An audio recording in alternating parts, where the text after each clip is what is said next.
Hey again. So today I'm going to be reviewing Divergent by Veronica Roth, and I'll start by reading the back of the book.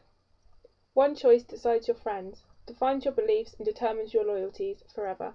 When 16-year-old Triss makes her choice, she cannot foresee how drastically her life will change, or that the perfect society in which she lives is about to unfold into a dystopian world of electrifying decisions, stunning consequences, heartbreaking betrayals, and unexpected romance. One choice can transform you. Okay, so the back sounds amazing, obviously, and I knew that before I bought the book. But I'll start with this cover. And I like the cover. It's so. I like the bottom of it with the city and the two characters there. But normally, if I was in a bookstore and I saw this cover or I was browsing online, I would go, not normally my thing. Because even though you don't judge a book by its cover, the book tells you if it's your thing or not, to be honest, most of the time, unless they give you a really ambiguous cover and you're like, what the hell is this? Normally, you know what it's about. But this has got such high praise, not only by book reviewers that I follow on YouTube, but also on Goodreads.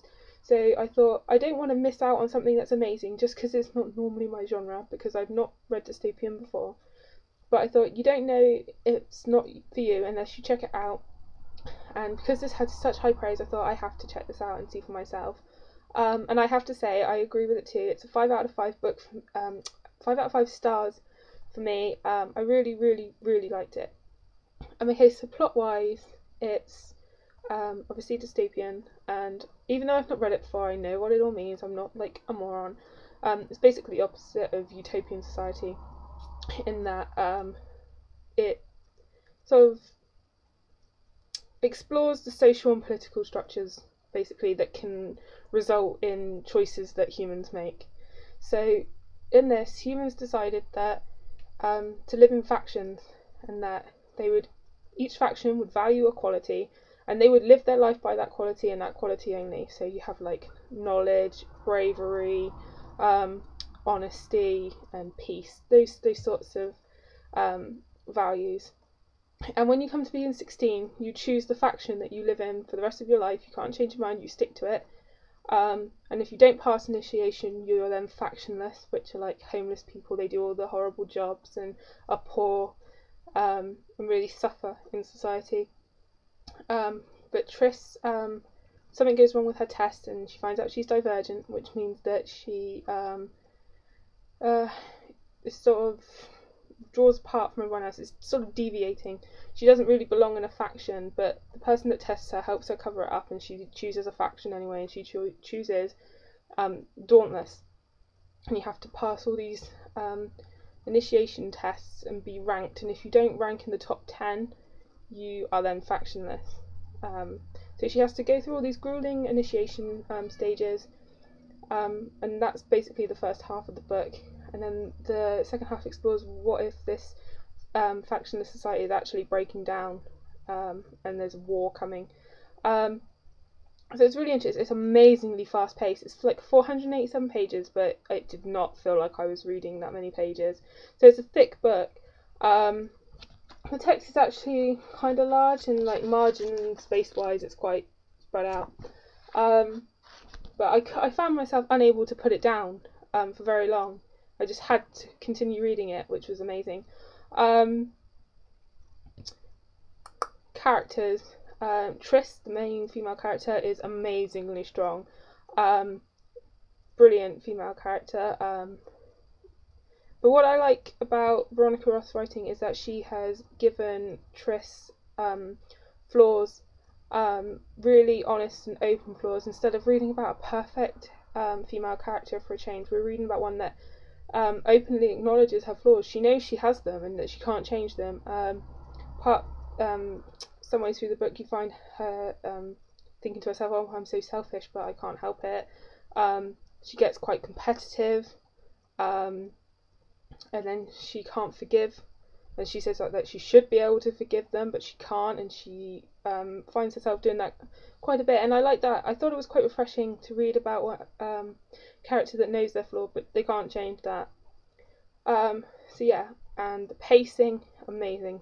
Really, if you are put off by big books, and I know that some people are because they go, oh, look at the size of that, will I, how long will it take me to get through that? In this case, don't be, because it's amazingly fast paced. Seriously, I couldn't believe it. I was worried that because dystopian is not a genre I've read, and then that and it being huge, it was going to take me forever. 2 days. It was amazing, really amazing.